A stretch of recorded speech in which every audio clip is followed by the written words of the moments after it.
Hey, everybody, it's me. It's Kieran here to talk about Rick and Morty season 6. It's finally here. We finally got season 6. Been waiting forever.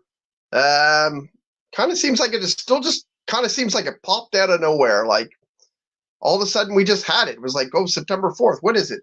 That's like a fucking less than a month from now. Really crazy for it to just pop up. It's came and gone. So, anyone who's seen it right away on cable, has now seen it, and everyone else who's waiting for it to come out will wait a couple hours for it to be out there. You know what I mean? We're gonna be. Oh, good question. Right off the hop. Yeah, but do you like seals? Exactly. Seals. Yeah, they're good. Yeah, of course. Um, Way to derail the show. No, I'm just kidding. So let's just break right down into it. It's a quick show. We're not going to be on for too long, maybe 20 minutes ish, probably about as long as the show was on. Let's get into the intro first. I always love the intro. I'll always like to guess what's real, what's not, what's going to happen, how's it going to happen, why is it going to happen. And I found two things particularly from this that I thought were kind of cool and would like to see. One of them was Jerry in what looked to be like the power armor that Rick has. Rick has power armor in the Purge episode that kind of looks like a metal Iron Man type suit. But then they have like the more kind of anime looking one. I zoned out for the intro and I'm pissed. I didn't get my original theme music there, Damon, so that'll hopefully be back next week. Yeah, so like I would really like to see the power suit Jerry and what that's going to be all about. So hopefully that's actually a thing. Jerry getting any sort of power is always sort of interesting to see how he'll react. So I'm good. I'm down to see that again. Obviously, we saw the most powerful Jerry back in this episode, the most powerful one that we know about. The other one that I thought was interesting was there was a Sherlock Holmes looking themed Rick and Morty. Would like to see what that episode's all about. I don't know exactly. I don't know. I don't know exactly what I would like to see that for, but like Morty as a butter stick melting was whatever. I don't know. But yeah, the opening kind of interesting. It's always kind of interesting. I'm still upset that we didn't get that weird like two-headed goose thing getting killed by Rick pulling guns out of his out of his refrigerator. That was what I wanted to see that we didn't really get in an episode. Oh, jeez, I'm losing my voice already. Ah, jeez, guys. I am actually just getting over COVID, so still don't have my voice back apparently very much. Let's get into a couple of things that were really great. Also, while I'm talking, this is a totally interactive show. For anyone who's here in the chat, obviously I've already mentioned a few things. Let me know what your favorite parts were. We'll discuss them. We'll get more into the things that you want. If you guys have anything specifically that you want to talk about, we'll jump right to that. So we stop in here. It picks up right where season 5 left off with Evil Morty destroying the central finite curve and leaving the universe. Rick and Morty piloted part of the base there in a big dome, sped off. If you remember, they both had the lever, and it was funny. Little caption said like, "You need a partner in order to operate this lever." Him and Morty speed off. But apparently what happens is they have run out of gas, power. A bunch of Mortys went rogue and sort of went crazy. And Rick and Morty were skinny down to bones. You could see their bones and they were dying. Rick mentioned that this was like an Iron Man moment, but he refused to acknowledge Iron Man. He didn't have one of those helmets. So, there you go. Low on energon, just like Transformers. So it's kind of interesting to see right away that they were going to pick up from the storyline. They were going to keep going with canon. I honestly keep thinking that Rick and Morty are going to split from canon and then just go and do their own thing again. But it's almost like we've asked for it so much that I think we just got canon stuff again. I think I'm one of the only people who's not a big fan of that. I'm not I would prefer that they went back to just random serialized episodes as opposed to like a continuous narrative. Or sorry, episodic episodes instead of serialized episodes. I got that wrong. But pretty good episode altogether. It did make me laugh a couple of times. It wasn't hilarious the whole time. One of the things that I did really like, or that I enjoyed, Rick bantering back and forth with his ghost wife. So when Rick and Morty had to go, he went to go fix the timeline with all the dead Ricks and Mortys in space, and decided that he was going to fix it by teleporting everyone back to their original timeline.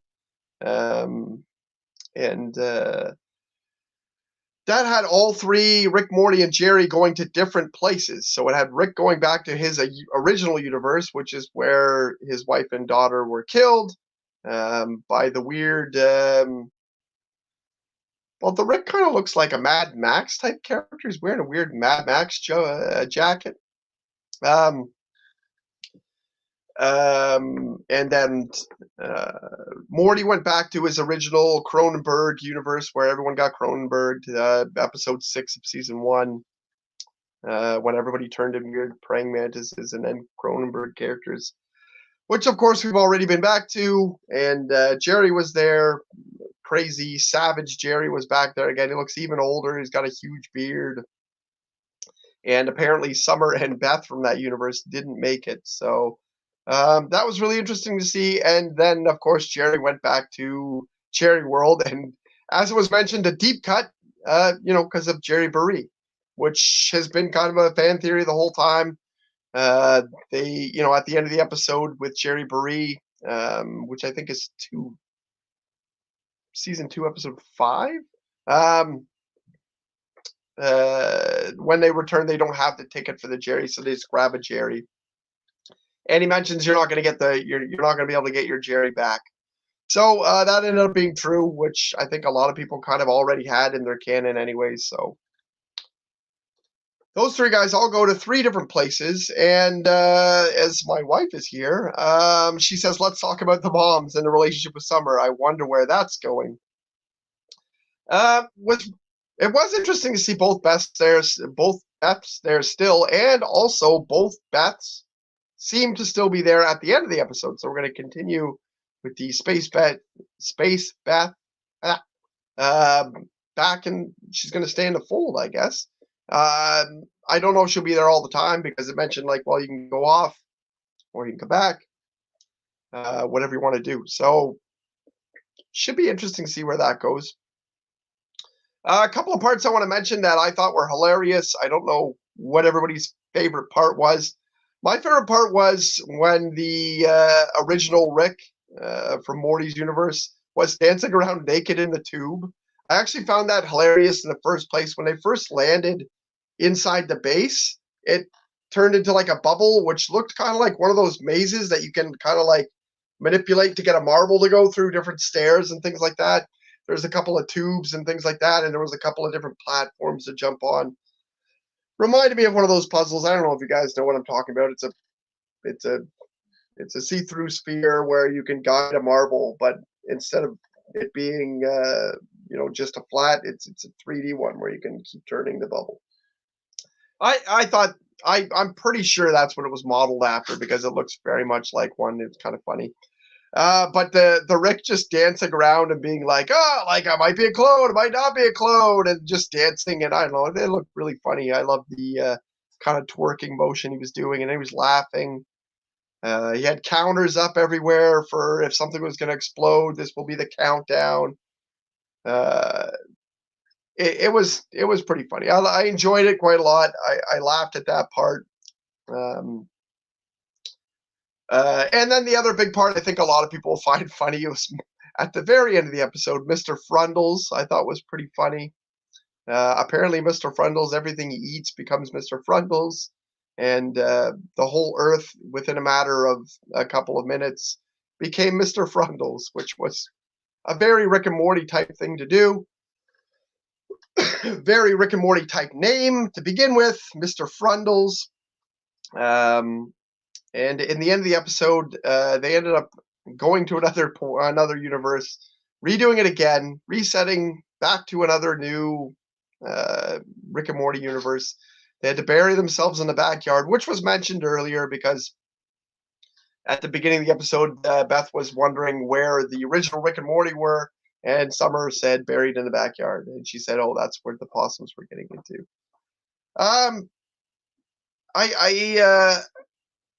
I'm not sure how much I enjoyed this episode as a whole. Like, it was good. It only made me laugh at two parts, and I wasn't super excited about the fact that it was another serialized episode. Like I said, I'd love for them to do, Morty's Mind Blowers again, or Interdimensional Cable. I'd like them to keep coming up with new characters and new things to do. Yeah, I don't I would prefer that they kind of went back in that direction, and it seems like I'm one of the only people, so we'll see what happens. Damon says, I think this is when they go back to episodic, and that's why they had to reset. I can see that. I'm not super hopeful for it now because last season's episode 8, 9, 10 were all very episodic, and there was kind of like a theme going throughout the whole thing. Like for instance, last year when they did the episode with the 3 party planets and the eating ass and the crazy elbow tits and stuff like that, that was one of my favorite episodes of the season because it was just random like silliness, and I really enjoyed that. Getting back to that part, so I would hope that this is where we're going, but who knows? Helen says, "Where's the guy? Wait, where's the guys? Say, hey, grab your friendles." I'm not sure what that means. He also says, "Oh, it seems like both Beths have or had a summer." Yeah, it's weird. You still don't know. I mean, we still don't know which one is the original Beth and which one is not. Because when they showed the video, you didn't see. I don't remember them solving that before, so I believe it. You don't know. And even at the start of the episode, he said, when he saw Space Beth, he was like, "Oh, maybe Beth." Like maybe that's. He still doesn't know. I would assume we're not ever going to find that out. Who knows? Maybe we'll. I guess. I used to always assume that we wouldn't find out everything about Rick and Morty, but it seems like that's. Like now we do find out everything about Rick and Morty, so I'm not going to go on too much long here because I'm actually losing my voice already. I guess I overestimated the power of my voice coming back. Yeah, I think we've given up. You're right, Damon. I think we've given up on figuring that sort of stuff out here. Well, I think that's going to be it for that. We'll talk about the episode again later. Might be getting into it again next week. I did also want to touch on the Vindicators 2. I don't know if any of you guys have seen Vindicators 2.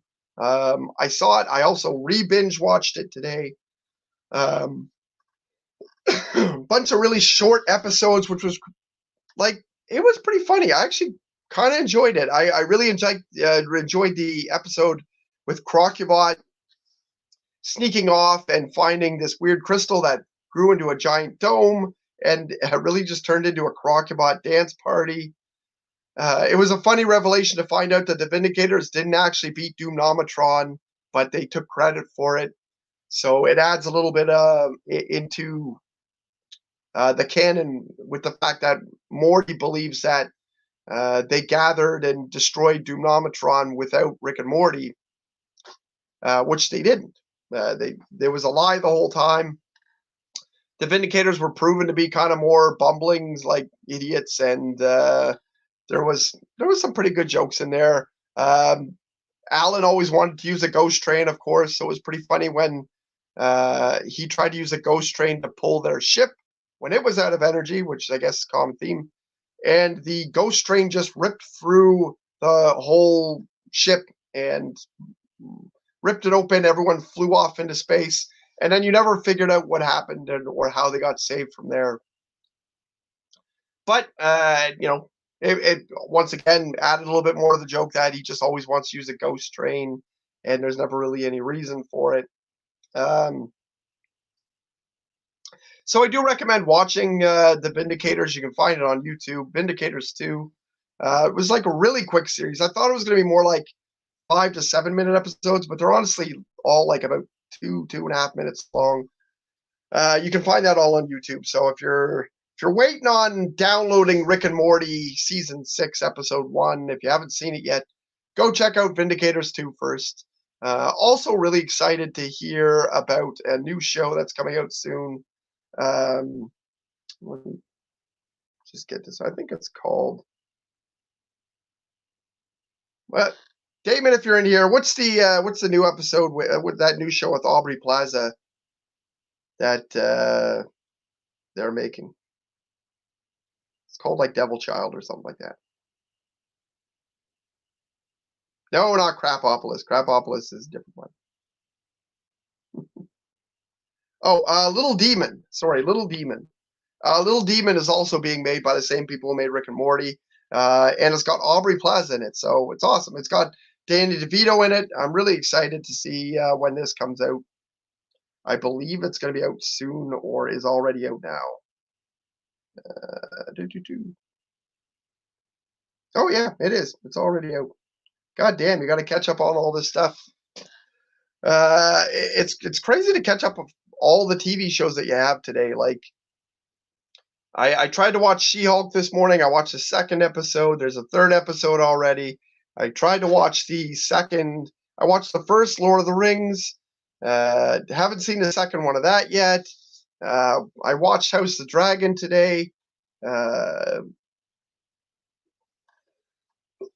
Just hard to catch up with so many things. It should be really interesting to see what the quality of Rick and Morty this season is like. Especially being that I don't think Dan Harmon is going to be paying as much attention to it. I mean, I'm sure he still knows the overarching things of everything, but I doubt he's as involved as he was before. So should be really interesting to find out. I'm going to sign off now, though, because apparently I can't get my voice to get going. I will be on next week, right after season 6, episode 2. Hopefully I'll have a voice, and hopefully I'll have our old theme music back. I kind of missed having the theme music. One of my favorite parts of doing this show was recording our theme music that I just made up on the spot, and then my brother whipped it up into some crazy bullshit that turned into our theme music here. All right, guys, I will. I'll see you later. Wish I could go a little bit longer, but I'm dying here. I'm gonna go grab a tea and then go to sleep. All right, see you later, guys. That's all for the Rick and Morty Fan Show.